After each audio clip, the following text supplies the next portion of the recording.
Eccoci qua di fronte all'8.4 Turbo S, l'evoluzione dell'8.4, dotata oggi del motore Kohler KSD, o meglio Railco KSD Turbo. Grazie alla nuova motorizzazione questa macchina sprigiona una coppia di 120 Nm, ma non è solo questo a caratterizzare questa nuova macchina, nel senso che l'8.4 Turbo S, grazie alla nuova motorizzazione, permette anche di utilizzare al meglio, in una maniera più professionale, alcuni accessori, tra cui gli accessori da taglio in particolare, o gli accessori che richiedono una partenza idraulica importante. L'8.4 Turbo S, grazie alla nuova motorizzazione, può essere equipaggiata con la cabina con aria condizionata, un option che finora era riservato alla 8.5 e alla serie 11, e inoltre, come ho detto, permette di utilizzare gli accessori nel range di funzionamento perfetto degli accessori stessi. In questo caso abbiamo equipaggiato la macchina con il Trincia, che è un accessorio che funzionava egregiamente già sulla versione precedente dell'8.4, ma che adesso rende al meglio.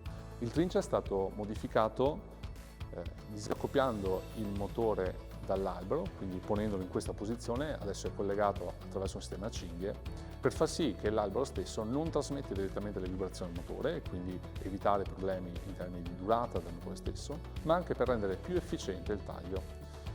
Come vedete c'è un nuovo sistema flottante, semplice ma assolutamente funzionale, che promette di seguire al meglio il terreno. Come al solito consigliamo di installare sulla macchina anche il kit per il braccio flottante.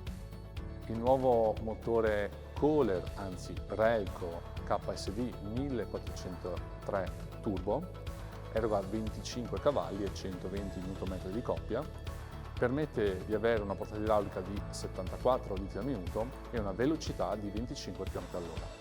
L'8.4 Turbo S è dotata di motori ruota con doppia velocità, quindi azionabili da questo bottone. Come vedete è dotata anche del nuovo joystick multifunzione con tutti i comandi ACI posizionati sul fronte. Possiamo vedere insieme il nuovo motore Kohler KSD, Railco anzi, KSD Turbo. Come vedete il turbo è posizionato in questa posizione.